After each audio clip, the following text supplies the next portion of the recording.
À distância, parecem todos iguais. Vendo melhor,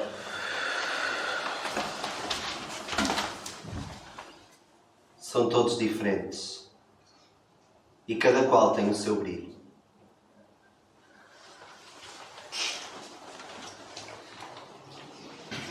Tão brilhante é quem governa um país, como quem governa uma casa. Tão brilhante é quem brinca na rua. Como quem vê nos livros e nos cadernos a sua brincadeira favorita.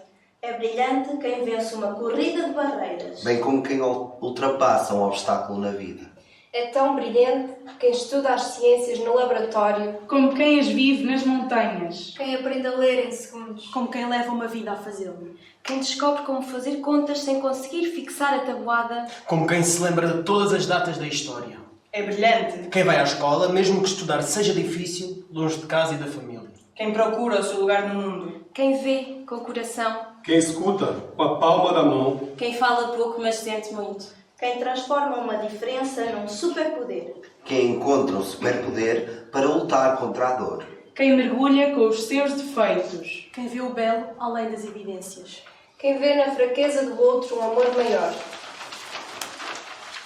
Nem todos temos jeito para as mesmas coisas. Às vezes, até parece que não temos jeito para nada. Mas todos temos qualquer coisa. Há algo em todos nós que um dia acaba por se revelar.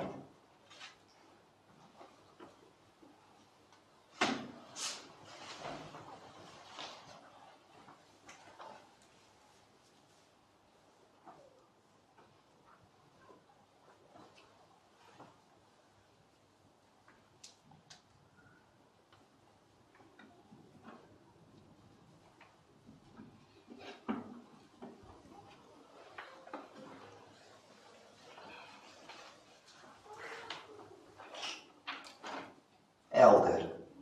A vida ensinou a Hélder que pior do que não ver com os olhos é não ver com o coração.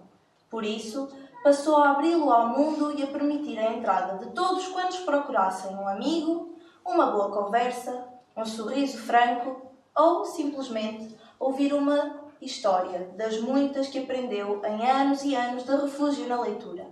No coração povoado de livros, Hélder coleciona milhares de histórias e escolhe sempre a melhor e a mais certeira para cada pessoa, partilhando-a com talento de grande contador. No entanto, tem uma favorita, a sua, a que lhe mostrou que jamais devemos perder a fé nas pessoas e que, se dermos amor e formos simpáticos com os outros, mesmo enfrentando dias feios e pessoas que não são boas para nós, encontraremos sempre quem retorne com simpatia, amizade e um sorriso que abraça. Ninguém sabe ao certo a idade de Hélder. Na realidade, parece ser muito mais velho. Parece velho. Velhíssimo. Escondido atrás da barba cinzenta e dos óculos com lentes de aumento, aos quais, desde pequeno, acopla uma estela-lupas para ler. Nunca gostou da sua figura, mas precisou sempre das lupas como quem precisa dos próprios olhos, pois não via sequer as linhas do caderno da escola a poucos centímetros de distância. Sou desagradável e esquisito. Não consigo sorrir. E estou cada vez mais rabugento. Com o tempo, foi-se afastando das pessoas e isolando-na na leitura. Os livros passaram a ser o seu mundo. Reuniu tantos, que a certa altura, tendo já perdido a fé na humanidade, ergueu com eles uma enorme torre, onde se refugiava para não encarar a realidade da solidão, uma solidão construída por si, mas que não duraria muito tempo. Durou até o dia em que Hélder conheceu o Senhor Ministro. Senhor Ministro da Defesa foi o nome dado por si ao cão que um dia se atravessou na sua vida. O perseguiu pelas ruas do bairro e se instalou, sem pudor, à porta de sua casa. Escancelado e sem dentes, estava habituado a ser escorraçado, enxotado e maltratado por todos. Mas nem por isso perdeu a esperança de encontrar quem o estimasse e a quem pudesse oferecer toda a sua lealdade. Ali permaneceu, à entrada do portão do jardim, dia após dia, sem desistir. Faria daquela a sua casa e daquele o seu dono. Para mostrar serviço, rosnava a todos os cães que se aproximavam. Embora fosse uma farsa, um mecanismo de defesa de um bichinho inofensivo e desdentado. Enternecido, Hélder acabou por aceder a tal dedicação. Levou-o para dentro e alimentou-o.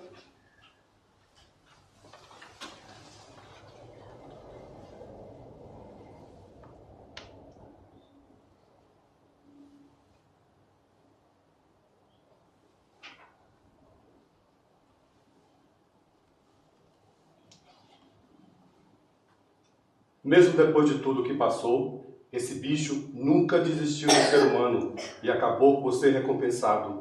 Se eu me dedicar às pessoas, receberei o mesmo em troca?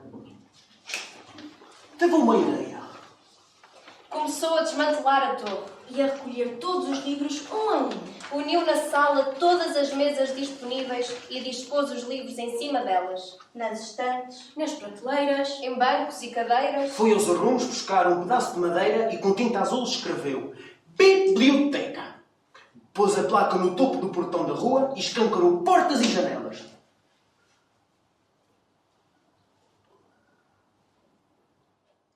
Depressa o povo foi espalhando a novidade, e não havia quem não quisesse dar uma espreitada às pilhas e pilhas de livros dos temas mais variados: ciências, história, biografias, ficção, poesia.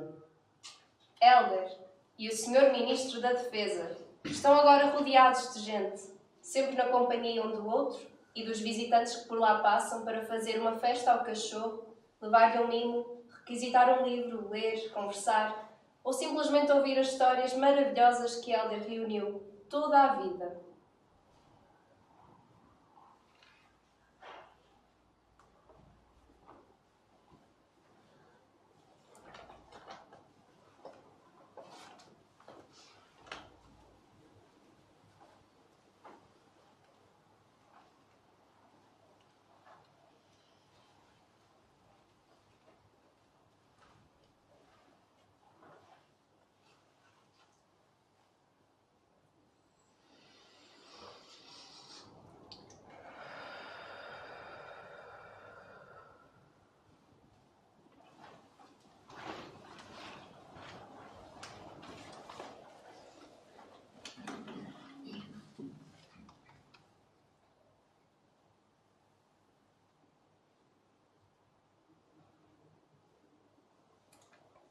Alan, Se fosse um movimento, Alan seria um camberré em bicos de pés, com as costas arqueadas para trás, peito e braços abertos ao céu, seguido de um recolhimento total com enrolamento do corpo à frente, abraçando a dor no peito, ajoelhado no chão.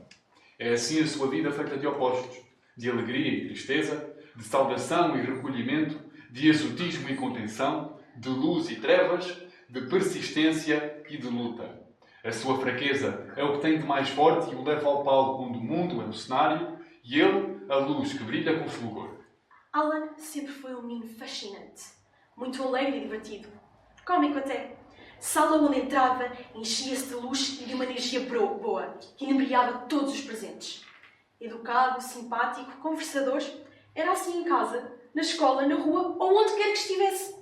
Em família era o centro das atenções e todos gostavam de o ver e ouvir. o que a maioria das pessoas desconhecia era que a sua disposição tinha altos e baixos e que o miúdo passava dias, às vezes semanas, sentindo-se triste, fraco e sem graça. Nessas alturas, por mais que brilhasse, o sol não o iluminava. E na sua escuridão apareciam imagens terríveis, impossíveis de partilhar com alguém. Contrariado e sem vontade de sair do quarto, nem sequer da cama, Alan lá ia para a escola, porque tinha de ser. Com muito esforço, trajava a carapaça de menino alegre. Uma t-shirt do super-homem, umas calças aos quadrados vermelhos e brancos, um boné amarelo e as suas sapatilhas preferidas, multicoloridas. Na escola, as crianças disputavam-lhe a amizade. Era muito criativo. E as brincadeiras que inventava superavam todas as outras em originalidade. Um dia, fez de 2 carrinhos de corrida uns patins. Pô-los por baixo dos pés, enrolou-os com fitas de cetim, rematou a obra com 2 grandes laçarotes nos tornozelos e deslizou, como se estivesse sobre o gelo. Os pais inscreveram-no no hóquei. Ficou tão feliz assim que calçou os patins. Alan deslizou, volteou, equilibrou-se numa perna só e dançou. Os pais chamaram a atenção e disse-lhes que o filho não tinha vocação para aquela atividade desportiva, que talvez fosse melhor tentar outra coisa. Foi para o futebol, como muitos dos rapazes da sua escola. Alan corria, saltava e rodopiava, lançava uma perna para a frente e elevava-se no ar, mais até do que qualquer outro. Mas a bola não seguia consigo, e os colegas perdiam-se de riso com as piruetas. Os seus saltos pareciam desafiar a lei da gravidade, mas não serviam para o futebol. Começaram a chamar-lhe Bailarina! Bailarina. É isso! Inscreveu-se na escola de balé e ali todos admiravam a sua leveza e energia, os seus movimentos brilhantes e vivos, as pirouetes, os saltos, entrechá, cabriole, assemblée, jeté. Na maioria dos dias, Alan sentia-se feliz, mas nos dias em que o sol parecia não brilhar, levantava-se da cama com muito esforço e subia ao palco. Ali, a dançar, encontrava a cura para a tristeza, para o medo e para a dor. Ali, em movimentos desenhados na hora, travava a luta com as imagens terríveis que o angustiavam e acabava sempre por vencer. Tornou-se primeiro bailarino. Para os críticos, era dotado de uma técnica extraordinária. A sua criatividade serviu-lhe ainda para criar coreografias ousadas e originais, tornando-se também um dos mais notáveis coreógrafos de sempre. Às vezes, do palco, Alan consegue ver um ou outro dos seus amigos da escola, do hóquei e do futebol a aplaudir de pé. Sorri, pisca-lhes o olho e agradece o dia em que o chamaram bailarina. O bailarina tornou-se o deus da dança. Alan nunca largará a dança, mesmo quando o corpo já não lhe permitir os movimentos de outrora. Continuará a usá-la para exultar alegria nos dias bons e lutar com a tristeza nos dias maus. Tornar-se-á um dos maiores bailarinos mundiais. Primeiro bailarino em diversas companhias, coreógrafo e diretor artístico de um dos maiores teatros mundiais.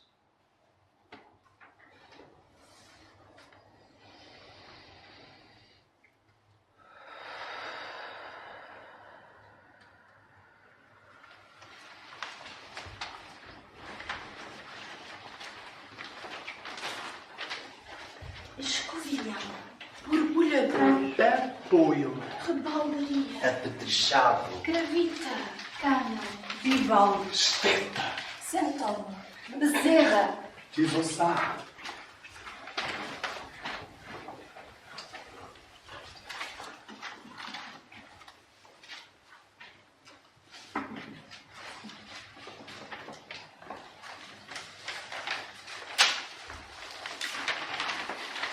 Clara gosta das palavras e das centelhas que se desprendem quando alegremente as junta, umas vezes para dar voz à verdade, outras para criar fantasia. Chama verdades imaginadas às histórias que escreve em cadernos de capa forrada com papéis padronizados e cantos reforçados a tecido. Olá, mãe. Escrevo-te esta carta porque tenho muitas saudades tuas. Também tenho saudades do pai, mas é de ti que me lembro melhor. De me vestires, penteares, colocares um laço branco no meu cabelo escorregadio e de carregares a mochila enquanto caminhávamos juntas, sempre muito apressadas em direção ao colégio. Tinha 4 anos. Do pai, só recordo uma figura magra, curvada e distante, que nunca me pegou ao colo, nem me abraçou ou brincou comigo. As vezes em que estive com ele parecia sempre zangado, triste ou doente. Não sei. Falava muito alto. Já te escrevi muitas vezes, sabes? Mas nunca tive para onde enviar, nunca nos deste a tua morada. Qual é a tua profissão? Gostava de saber por onde andas e o que fazes. A avó Binha diz que foste à tua procura e que talvez voltes quando te encontrares. Quando era pequena não percebi muito bem o que ela dizia. Já se baralhava um bocadinho. Agora cada vez mais. Em tempos disse-me não ser bem minha avó. Nessa altura achei que tinha pirado de vez. Mas depois percebi. A minha avó, a tua mãe, portanto, era a sua irmã, que partiu pouco depois de ti. Mas foi diferente, porque ela morreu. E tu não. A avó Binha diz que foi o desgosto e a saudade a levarem-na. Espero que te encontres rapidamente. Nessa procura, talvez até te depares com o pai e os dois juntos possam vir buscar-me. Sabes outra coisa? Quando vieres, talvez eu seja uma escritora famosa. Sim, ficas a saber que eu escrevo muito, muito, muito. Os meus brinquedos favoritos, os únicos em casa da avó, são os lápis, os papéis e os livros. Passo muito tempo a imaginar histórias nas quais somos as personagens principais. Eu, tu, às vezes o pai, a avó Bina e a Tilly. A outra irmã da avó, lembras-te? Veio viver connosco pouco tempo depois de teres ido embora. Muita coisa mudou quando partiste. Pois então, gosto muito de inventar histórias e de as registar no meu caderninho. Isso e as palavras a que acho graça, que me intrigam ou desconheço, como enaltecer, regozijar, espoletar e desafogo. Esta última é mesmo gira, não é? É o que sinto quando descrevo. O caderno ofereceu-me a tia Lé. Diz ser fã número 1 das minhas histórias. Conto-lhe uma nova todas as noites. Antes, era ela quem me contava, para dormir. Eu costumava ter muita dificuldade em adormecer. Agora já não. Adormeço com as minhas histórias. Às vezes, a tia pega nelas e envia-as para quem sabe verdadeiramente apreciar. Com isso, já ganhei 5 concursos de escrita e tenho 7 livros publicados. 7, mãe! Havias de te orgulhar de mim. Com 12 anos, dizem que sou um prodígio. Eu não sei. Acontece que a saudade me inspira. Tenho muitas saudades tuas. E do pai. Um beijo. Clara. PS. A saudade inspira-me. Mas não te preocupes. Quando voltares, continuarei a escrever. Embora inspirada pela felicidade de te ter ao pé de mim.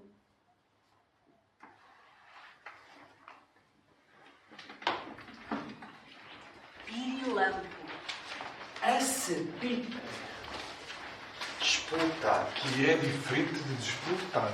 Bátega. Farináceo. Regozijar. Risadaria. Balalaica. Pirilampo. Acepipa. Despoltar. Que é diferente de despoltar. Bátega. Farináceo. Regozijar. Risadaria. Balalaica.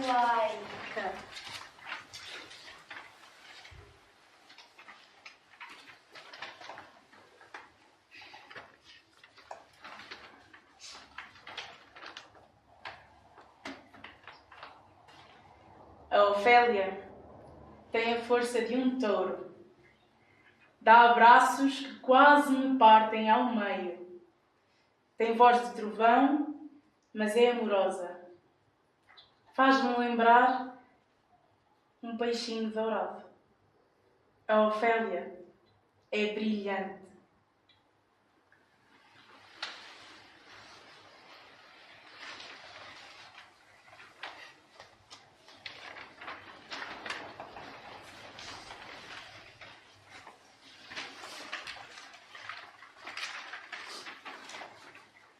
Sobre estas pessoas fala este livro. Sobre quase todos nós. Afinal, Nunca ninguém está sozinho.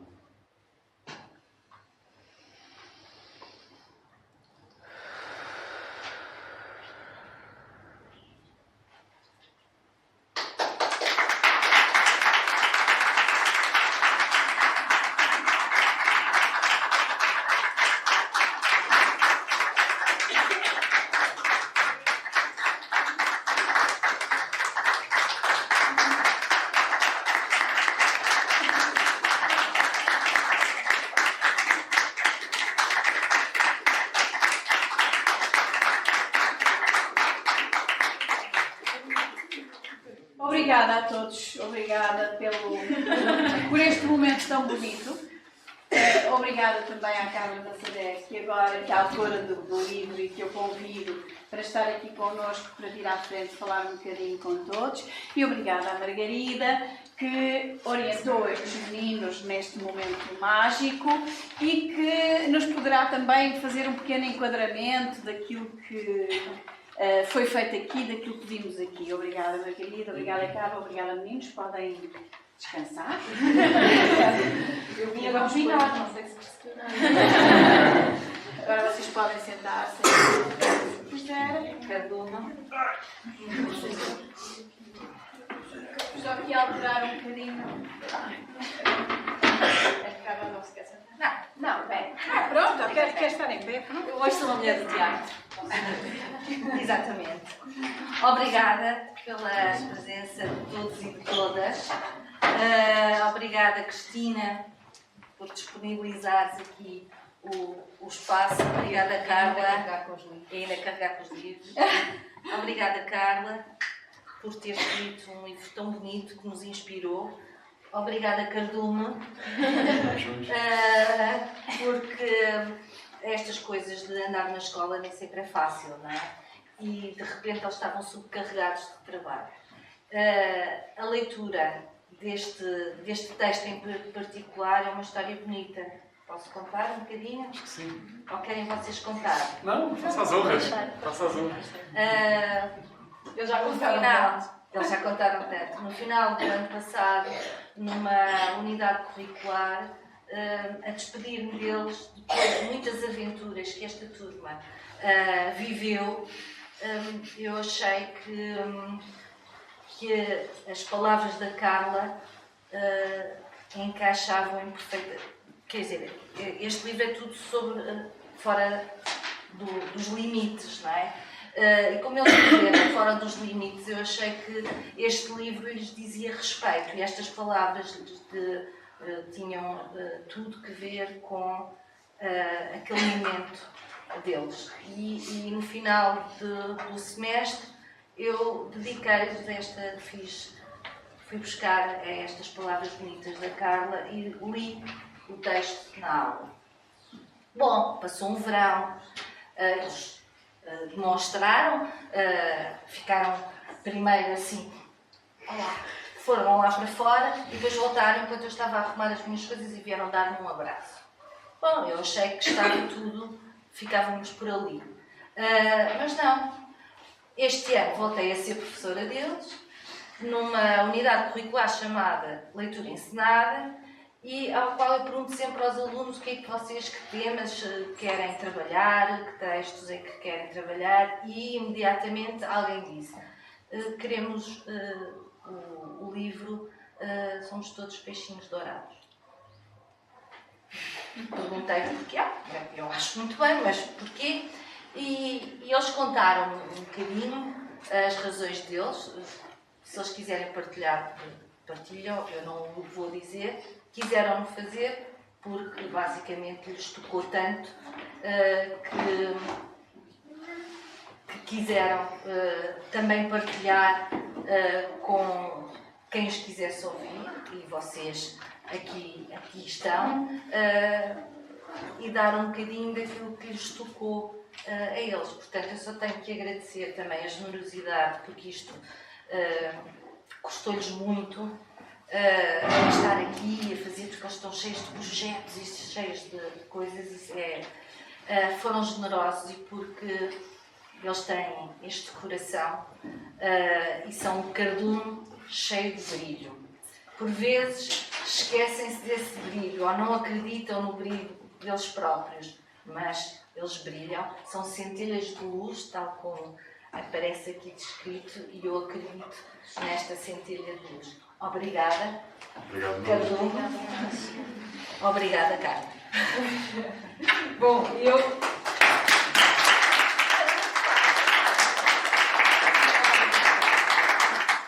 Vou-te poupar a ficar de pé mais um bocadinho. Podes tentar agora. Já trabalhaste muito. Eu fixo em palavras. É assim, quem me conhece sabe que eu normalmente não fixo em palavras. Eu tenho sempre uma palavrinha para dizer, sabe-me sempre. E hoje estou com alguma dificuldade, porque estou a tentar conter as lágrimas. Está bem? Estou a fazer um esforço grande. Porque jamais esperava que eu ver o meu livro assim trabalhado, nas mãos de peixinhos tão dourados. Queria muito agradecer o que vocês fizeram por mim hoje.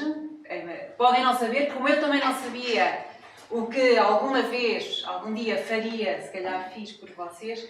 Vocês não imaginam o que fizeram por mim hoje. Foi a justificação. Desculpem eu estar a falar hoje mais para o lado do que para a frente. Normalmente eu falo para a frente.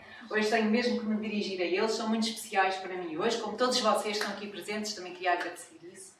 Mas realmente não estava à espera que alguém alguma vez pegasse no meu livro, nas minhas histórias, e fizesse delas suas, próprias, para partilhar com outros. E isso é muito, muito importante para mim e justifica todo o tempo de trabalho que eu investi neste livro. E não foi pouco. Quando Eu sou ilustradora, sou designer, não sou escritora, não consigo, faz-me um bocado de impressão quando dizem convidámos a escritora para estar hoje connosco, faz-me muita impressão, não me sinto escritora.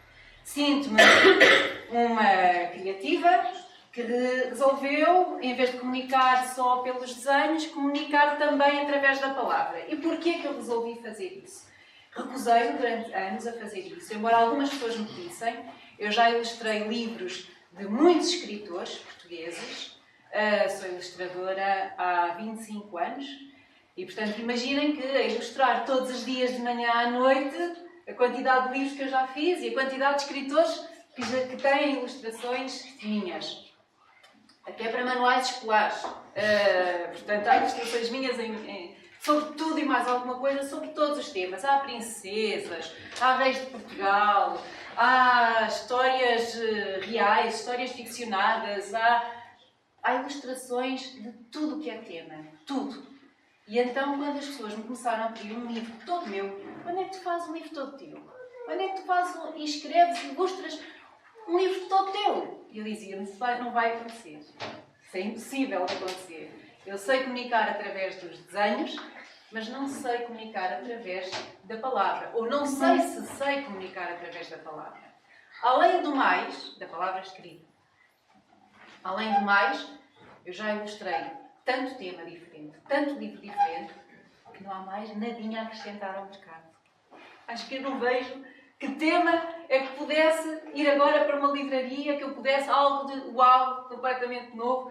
Não. Portanto, eu escrever um livro não vai acontecer. Vou deixar isso para quem sabe e para quem quer fazê-lo. Até que um dia eu encontrei a razão, aquela que eu tenho justificado até ontem. Ontem encontrei mais uma razão para ter escrito um livro. Mas até ontem, a razão que eu dava para ter escrito este livro, a toda a gente, às escolas onde vou, a história que eu conto, é porque, além do bullying, é uma temática que me faz muita confusão, faz muita impressão. Acho das maiores injustiças. Acho que a culpa das crianças... Os adultos também fazem bullying, mas a culpa das crianças fazerem é nossa. Somos nós que não estamos a educar no sentido certo, como deve ser. A culpa é quase sempre dos adultos que os rodeiam. E, portanto, essa para já era uma temática que me fazia muita impressão e eu pensei assim, se um dia eu escrever um livro, vai ser sobre esta coisa da não aceitação do outro. E sobre a maldade, como nós podemos ser maus com os outros. Mas depois a temática foi-se desenvolvendo na minha cabeça. E às vezes nós somos maus connosco próprios. E nós fazemos bullying connosco muitas vezes. Somos muito críticos. Outras vezes nem sequer encontramos aquilo em que somos bons. E este pequeno item de todo este conceito do meu livro, não sabermos em que é que somos bons, veio também porque a minha filha detectámos dislexia quando ela andava no 3º ano e ela passou ali uns anos até amadurecer um bocadinho duros na vida dela, duros de trabalho intenso. Ela queria fazer parte do top 10 da tabuada e não era capaz. Ela queria ler tão rápido quanto os colegas para fazer os testes ao mesmo tempo e não era capaz. Ficava atrasada. Ela queria ter mais tempo para executar as tarefas, o que fazia com que os outros fossem para o intervalo e ela tinha que ficar na sala de aula a fazer aquilo. Não era justo. Mas é a realidade da vida, é assim que a vida é. E aquilo que na altura eu achava muito, até demais injusto, agora até acho que, ok, o que não nos mata torna-nos mais fortes. Isto não é só dizer. A Carolina amadureceu a lutar com a dislexia. E isto fazia com que quando lhe perguntavam, olha lá, aquela pergunta inocente que todos nós fazemos, tu és boa portuguesa ou matemática? E a Carolina ficava nada. E andou com isto durante algum tempo. Até que um dia ela chegou a casa e disse assim, mãe, eu já sei aqui que eu sou boa. E eu, opa, que maravilha então! Tu és boa em tanta coisa, filha. O que é que tu encontraste? O que é que tu encontraste que te faz pensar que tu és realmente boa? E ela, oh mãe, eu sou criativa. E o mais incrível é que normalmente as pessoas com dislexia é uma característica, não é uma doença. A dislexia é uma característica da pessoa. Foi uma coisa que nós também descobrimos com o tempo. São naturalmente criativas. E ela descobriu isso nela. E isto foi mais uma história, esta foi mais uma história que eu pensei, eu tenho que contar isto às outras mães e pais, educadores, que acham que, ok, o meu filho é burrinho e agora vamos ter que viver com isto. Não é? Há muitos a pensar assim. Eu cheguei a pensar assim. Só que a Carolina, e agora para desfazer o burrinho, entrou no curso que quis, na faculdade que quis, com uma ótima média e é uma menina super feliz, muito mais madura, já não se nota a questão da dislexia, a não ser, ela está com 20 anos e ainda pergunta de vez em quando, à hora do almoço, pergunta, mãe, quer jantar? Opa, então, que é o almoço, pronto, ainda acontece isto. A justificação final para eu ter escrito estas 9 histórias, todas histórias inspiradas em vidas reais, todas estas histórias têm uma pessoa como todos vocês, como todos nós aqui. Há uma história, a história da Clara, que vocês leram, que troca as palavras, que adora as palavras, aliás. Foi inspirada numa história que a Alice Vieira me contou, uma vez que tínhamos numa escola. Sabem quem é a Alice Vieira? Vossas gerações ainda sabem, não é? Quem é a Alice Vieira? Ok. Nós vinhamos de uma escola e a Alice Vieira contou-me um bocadinho da história da vida dela. Não é a história da Clara Chapada, mas a Alice Vieira tinha um caderninho, quando era miúda, em que escrevia as palavrinhas que mais gostava e que mais achava especiais. E tornou-se uma escritora. Foi também criada por umas tias, não pelos pais, e eu juntei a isto uns pozinhos da minha criatividade e escrevi a história da Clara. Depois há a história da Aurora, que é inspirada na Frida Kahlo, na pintora Frida Kahlo, também devem todos conhecer. Todas as histórias, eu fui fazer pesquisa, vi muitas reportagens, entrevistas, li livros, procurei, fiz muita pesquisa para descobrir verdadeiras histórias de pessoas que, em alguma altura da sua vida, ultrapassaram um constrangimento qualquer, ou uma doença, ou uma característica, ou um problema na sua vida e utilizaram isso em seu favor. E ultrapassaram, não só ultrapassaram esse problema, como se revelaram grandes peixinhos dourados. Temos também uma história que eu escrevi inspirada na Ada Lovelace. A Ada Lovelace foi, no século XIX, uma mulher entre um mundo de homens, matemática, filha de um poeta, que usava muito a poesia e os números, e num mundo de homens onde ela nem sequer podia assinar os textos que escrevia, nem sequer podia admitir que tinha descoberto o código informático, portanto, ela trabalhava com números e com informática, numa altura em que o computador ainda não existia, atenção, ela vingou no mundo de homens. Portanto, são todas estas histórias reais que eu juntei neste livro.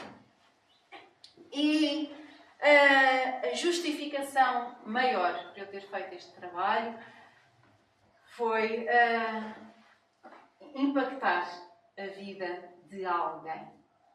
Como mãe, eu poder ajudar outros jovens, outras famílias, de alguma forma fazer a diferença na sua vida. E, felizmente, a Margarida contou-me que este livro fez a diferença já nas vossas vidas, na turma dela, e por isso eu hoje sou muito mais feliz, não só como ilustradora, como designer, como escritora, mas, sobretudo, como mãe. Por isso tenho mesmo que vos agradecer e não vão sair daqui sem um abraço. Obrigada.